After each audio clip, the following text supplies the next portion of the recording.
Mimi naitwa Dr. Mtimkavu, ni mganga wa kienyeji, yani mganga wa jadi, ambaye niko hapa Mwanza Kisesa kwenye kituo cha makumbusho Bujora. Katika tiba za asili nilianza mwaka 1987. Nikiwa bado kijana mdogo nikaanza mambo ya tiba asilia.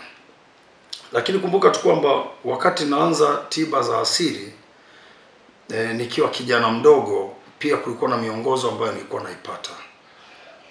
Kupitia hapo nikajikuta nimeweza kujitanua mpaka kufikia niliko. Sawa, nikajitanua mpaka nikafika huko niliko. Sasa ningependa tu kuambia Watanzania ama watu wote dunia nzima wafahamu kwamba tiba za asili kwa mtu yoyote ambaye umezianza ni lazima upate watu ambao watakuweka sawa katika hizo tiba, kwa sababu hata ukiishi kwenye kitongoji, kwenye nzengo, huwa kuna wazee. Kwa hiyo wale wazee wangu ambao niko nao karibu wakawa wananifundisha mpaka nikafikia hatua nikafahamu. Kihistoria mimi nimezaliwa kwenye familia ya uganga. Halafu nimekulia kwenye hiyo familia ya uganga.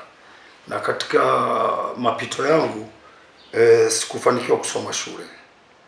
Isipokuwa tu kwamba nilitoka nyumbani nikaenda sehemu ya uvuvi ziwani, nikaanza uvuvi, na hapo ndipo nikiwa katika shughuli zangu za uvuvi nikajikuta nimeshikwa na mizimu, na hiyo mizimu ikanilazimisha kujenga kando ya ziwa Victoria. Hapo ndo shughuli zangu zikaanzia. Mizimu sio kila mtu anaweza kushikwa nayo, isipokuwa tu kwamba mizimu ni mtu aliyechaguliwa. Mizimu inachagua mtu. Mizimu haiendi kwa kila mtu, mtu anachaguliwa. Na mimi kwa sababu walinichagua, wakaona ninawafaa, hasa kutokana na tabia na mwenendo wa maisha yangu kwa ujumla, na kwamba mimi toka hicho kipindi nilikuwa napenda, nikiwa mdogo nilikuwa napenda sana mambo ya utamaduni, mambo ya dawa. Unajua kule machungoni unajifunza dawa za aina mbalimbali, lakini machungoni kule wakati unachunga ng'ombe kuna kutega ndege, kuna kushika panzi. Hivyo vyote ni vitu ambavyo ni vya kiutamaduni sana. Ukisema watoto wa mjini walio wengi hawajawahi kushika panzi. Sasa kwa sisi ambao tulikulia kwenye kushika panzi, tunaambiwa hii panzi kazi yake huwa ni hivi, hii huwa inafanya hivi. Kwa hiyo mara nyingi unakuta mambo ya panzi na nini ndege, unaambiwa hii ndege ukibanika, ukifanya hivi inatengeneza dawa fulani. Hapo ndipo kwenda kujua mambo ya dawa. Sasa mizimu ni kitu ambacho kinakuingia kwenye akili yako. Kwanza unapoteza fahamu, halafu unaweza ukajikuta yani ni kama mtu amepagawa. Inakufanya yani uzungumze vitu usivyovijua wewe. Halafu baadaye wale walikuwa wanakusikiliza pembeni watakwambia kwamba hiki kilichokuwa kinatakiwa hiki na hiki. Hata nilipoendelea kufuatilia ndipo niliendelea kuwa nikielekezwa. Wakati mwingine sasa mizimu inanishika nikiwa peke yangu, kwa hiyo nakuwa sielewi chochote. Lakini baadaye inanirudia katika njozi. Unaota, na asubuhi ukiota hiyo ndoto unaamka ukijua kabisa ndoto. Kwa hiyo unaona kumbe mizimu yangu inataka hivi, kwa hiyo unafuatilia. Lakini nje hapo kuna watu ambao sasa wasamaria wema ambao walinitafutia watu wa kunirekebishia mizimu yangu. Wazazi walishiriki, lakini kuna wazee walionirekebishia mizimu. Wazee wa zamani walikuwepo, waganga wakubwa. Kulikuwa na mzee Kapaya Ngaka, alikuwa anakaa sehemu inaitwa Ihayabuyaga Msukuma. Kulikuwa na mwana Madudu, kulikuwa na mzee anaitwa Burunguti. Hawa wazee ndio walinitengeneza nikawa nimeiva zaidi. Lakini nilipotoka kule ziwani nilikuja hapa Bujora nilipo sasa hivi. Nilipofika hapa nikakutana na mzee mmoja alikuwa mganga sana. Alikuwa anaitwa mzee James Sombi. Nilikuwa na miaka kama 23 sasa. Mzee Sombi aliniendeleza sana, kwa sababu sehemu yetu ya Bujora ni sehemu iliyokuwa inasadikika kwamba baada ya Gambosh ndio kukawa na sehemu ya makumbusho ya Kisukuma Bujora. Sasa hapa makumbusho uchawi ulikuwa mwingi sana kipindi hicho. Kuna mabibi walikuwa wanaitwa kina Mwana Malaba, ilikuwa hatari sana. Kina Mwana Mashenene ilikuwa hatari. Na mimi nilichokifanya ili nifahamu dawa, mimi nilitumia njia zifuatazo.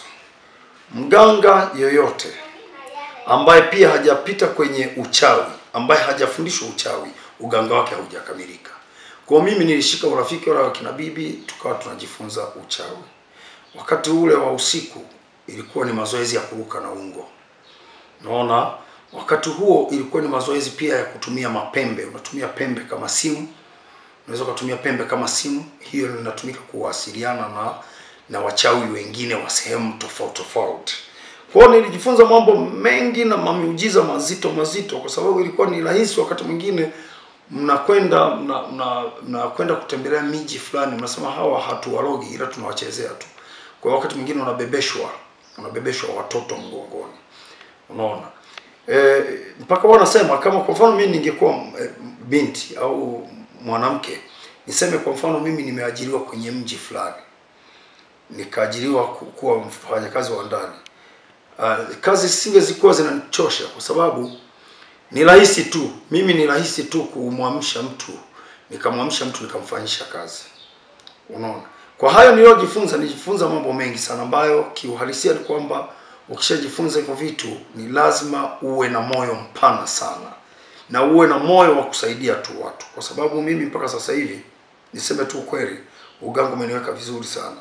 Ukifuata mambo ya zamani utaona kulikuwa na wazee wakina Mwana Marundi walikuwepo, walikuwa wanafanya miujiza. Kulikuwa na wakina Gendonki walikuwa wanafanya miujiza.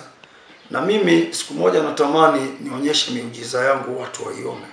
Kwa hiyo nimeendeleza uganga wangu na mpaka sasa hivi mimi nafanya uganga wa jadi na nasaidia watu wengi, wale ambao wanataka utafutaji na wale ambao wako kwa ajili ya kutaka kupata vipato vyao viende. Kuna watu wa biashara, kuna watu wa nini, ili vipato vyao viinuke. Mara nyingi ninafanya hizi kazi. Kuna dawa ambazo ninawapa, zinakwenda zinawasaidia na baadaye wanaleta shukrani. Dawa ni kitu ambacho kimeanza zamani. Kwa hivyo unapofundishwa kukitengeneza, huwa ukiongeza ujanja wako au kitu chochote, yani viungo vyako utaongeza wewe kama wewe. Lakini dawa zilikuwepo toka zamani. Zilikuwa zinafanya toka zamani. Na mimi wakati naingia kwenye uganga nilikuta historia kwamba hata kabla ya hospitali ilikuwa ni mitishamba. Na ndio maana nakumbuka kipindi cha corona, Tanzania hatukukimbia. Tanzania hatukuwekana karantini. Kwa nini? Kwamba tuliutoa sisi. Kwa mfano sisi tulikutana waganga, jopo la waganga tulikutana na tulichagua na waganga wakubwa, sio waganga wa kawaida hapana. Unajua kuna waganga wa kawaida ambao bado hawajakoma, halafu tupo sisi wakongwe ambao tumeanza zamani. 87 mpaka leo ni muda mrefu sana. Tukatoa maoni kwa Mheshimiwa Rais, wakati alikuwa Mheshimiwa Magufuli. Kumwambia Mheshimiwa, mimi nilisema Mheshimiwa, kwa ninachokifahamu, kama Tanzania tutasikilizana, hatutateteleshwa na ugonjwa, tujifukize. Na Rais akatangaza, tukajifukiza. Kwa hiyo utaona hiyo tu peke yake inatosha kuonyesha Watanzania kwamba dawa za asili zinafanya kazi, zikitengenezwa vilivyo, zikichanganywa vilivyo. Kwa mfano dawa ya biashara. Dawa ya biashara inachanganywa vitu 40. Hata ungechukua mti gani, miti ya biashara kuna mti unaitwa mkurungu ambao unachanwa pia mbao, lakini kuna mti unaitwa kasela, kuna miti kama sonala. Hiyo ni miti ambayo inaweza kuwa ni miti ya mvuto, miti iko mingi. Sasa ina depend sasa, inategemea umechanganyaje dawa yako. Ukichanganya dawa inafanya kazi vizuri. Kwa mfano ukichukua kasela ukachanganya moyo wa nyamela, nyama inaitwa nyamela, huwa inaitwa kalungu bale kwa lugha ya Kisukuma. Halafu kuna kisenami, kuna kafunza fulani kanatembeaga na kana mzigo wa kuni. Ukikagusa kanajificha kwenye ule mzigo. Unaona? Kuna ndege anaitwa nyamasere, ndege anayekaa kwenye bati anapiga kelele na mistari mieupe na mieusi. Halafu kuna kiota cha ndege ambao unaitwa nzogomera. Yaani unakuta kuna ndege wa njano na mweusi kichwani lakini ni wa njano. Sasa ukiwakuta kwenye kiota kile wanagombania maana yake wagombanie biashara, wateja pale. Lazima vitu kama hivyo. Lakini kuna kamba ya mtu aliyezama kwenye maji inaitwa ngweshi. Unaona? Hivyo vitu vyote ukivichanganya, changanya na mlango wa gereza. Gereza linafunguliwa asubuhi, mchana na jioni, Jumapili mpaka Jumatatu, tarehe 1 mpaka tarehe 30. Mwezi wa kwanza mpaka mwezi wa 12. Kwa hiyo gereza halijawahi kujifunga moja kwa moja. Kwa hiyo hivyo vitu vyote ukichanganya unapata dawa ya biashara. Na ndio maana nikimpa mtu dawa yangu, mara nyingi anakwenda kufanikiwa. Sasa katika simulizi hizi ambazo ninazitoa za maisha yangu, kuna watu ambao wangetamani kuwa na maisha kama yangu. Wangetamani kuwa na maisha mazuri kama ya watu wengine ambao pia wamepita kwenye mikono yetu sisi waganga. Mimi ningependa tu niwaambie watu kwamba ukitaka kitu sio na haraka. Kwa mfano unataka uganga, unataka kuwa mganga, usiwe na haraka. Ukiwa na haraka ndio utafanya vitu ambavyo havifanikiwi. Lakini ukienda taratibu, ukajifunza mpaka ukaelewa kabisa, utafanya vile vitu ambavyo vinatakiwa na vitu ambavyo vinaleta mafanikio. Ndugu mwandishi wa habari, kuna watu wanacheza na akili za watu, imradi wanajua Kiswahili. Na wameshajua kwamba Watanzania wengi sasa hivi wana shida na pesa. Kwa hiyo kuna watu wanacheza nao. Mimi nataka niwaambie hata wanaotafuta mafanikio ni lazima wawe makini. Jambo la kwanza, ufike nyumbani kwa mganga mwenyewe. Yaani ujue carry-off yake, kwamba huyu mtu yuko wapi, anwani yake ikoje. Pili, peleleza kwenye kijiji chake, majirani wanamfahamuje. Maana kuna mganga unaenda kwake hana hata wateja, yuko yeye na mke wake. Sasa wewe unataka dawa. Tufanye mfano, kuna mwanamuziki mmoja aliimba akasema ameenda kwa mganga, akafika pale akakuta mganga mke wake alishamkimbia. Halafu na yeye anataka apewe dawa ya kumrudisha mke wake. Yaani mke wako amekimbia, halafu naenda kwa mganga, unakwenda kumwambia mganga nirudishie mke wangu, wakati yule mganga mwenyewe alishakimbiwa na mke. Hiyo haiwezekani. Kwa nini hajamleta kwanza wa kwake? Sasa kuna watu wanacheza nao. Kuna watu nimeona nikiingia kwenye simu, naona kuna watu wanacheza na watu. Mtu anakuambia chukua mchele huu utakutoa mikosi, mchele huu unapendwa na kila mtu, mchele huu kioga sio utafanikiwa nini. Unajiuliza, mchele si ulikuwepo toka zamani? Kama mchele ni dawa, mchele ni chakula tu. Kama ni dawa, si wengi wangeshatajirika. Watu waache mzaha. Watu wasifikiri kila mtu ni mganga. Niseme mfano, ukiona wanajeshi wazungu wanazunguka Tanzania, sio wote ni mapadiri, kuna wengine ni wanajeshi.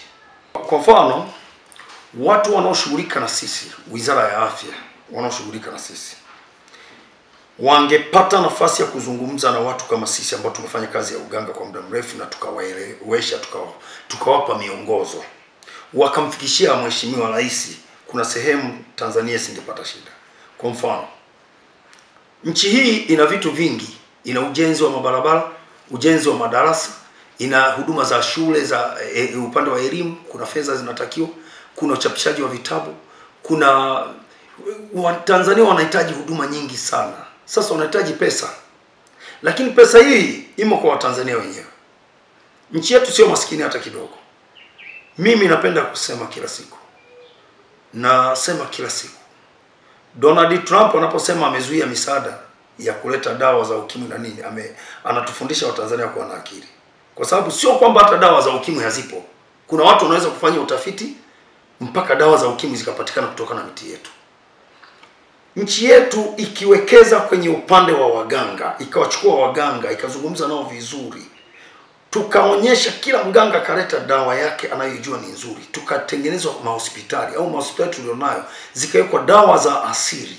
Kwa mfano, mimi hapa na dawa ya vidonda vya tumbo.